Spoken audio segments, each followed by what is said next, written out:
Alors voilà pour ce qui est de la présentation et de la description du deuxième onglet Fichier. Concernant les trois autres onglets, donc l'onglet Bloc-notes de classe, Devoirs et Notes, ceux-ci feront l'objet d'autres vidéos qui vous seront proposées très prochainement. Maintenant que nous avons déposé de nouveaux documents de cours, que nous avons créé des documents collaboratifs,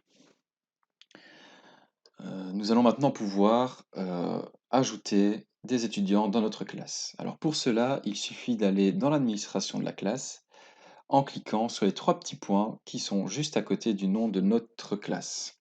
Je clique dessus, on voit que différentes options apparaissent. Je vais sélectionner la toute première qui est Gérer l'équipe, représentée par un petit engrenage. Lorsqu'on clique dessus, nous arrivons sur une page intitulée Membres. Donc on voit pour le moment qu'il n'y a qu'un seul propriétaire de l'équipe. Donc le propriétaire en fait c'est l'enseignant, mais que nous avons 0 membre ou 0 invité dans notre classe. Alors pour cela, je vais pouvoir ajouter mes membres, soit manuellement en cliquant sur ce bouton. Je vais pouvoir ajouter les membres un à un en venant taper leur prénom et leur nom. On voit que Teams identifie nos étudiants.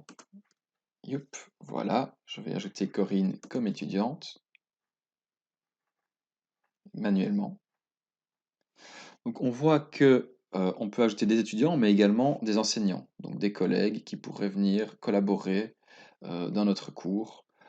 Donc c'est le même principe que pour l'étudiant. On vient taper le prénom de notre enseignant, le prénom et le nom, et Teams se charge de le retrouver.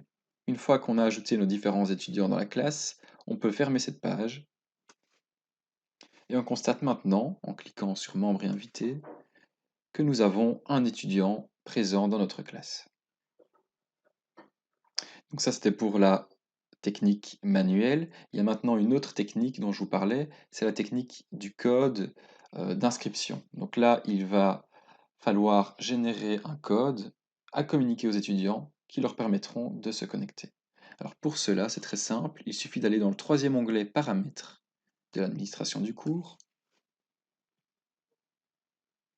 et on va pouvoir retrouver ici, dans les options, l'option Code d'équipe. Si je clique dessus, on va pouvoir maintenant générer un code d'inscription. Ce code est produit aléatoirement, donc on n'a pas du tout le choix sur le code à proposer. Donc ici, on a une combinaison de chiffres et de lettres que l'on peut copier, hop, et aller proposer aux étudiants par mail, par exemple, euh, pour se connecter à la classe. Alors, en tant qu'étudiant, lorsque l'on a le code, je vais quitter l'équipe quelques secondes pour vous montrer comment accéder à l'équipe. Lorsque je clique sur équipe, donc c'était la page de départ sur laquelle nous étions tout à l'heure. Donc si l'on veut rejoindre une équipe ou créer une équipe, on clique sur le bouton en haut à droite et on ne va plus créer une équipe en sélectionnant le premier bloc, mais on va rejoindre une équipe en venant entrer le code que nous avons généré pour notre équipe qui va nous permettre de rejoindre l'équipe. Donc on va coller le code et cliquer sur rejoindre l'équipe pour rejoindre l'équipe 5C Chimie de l'IPAM.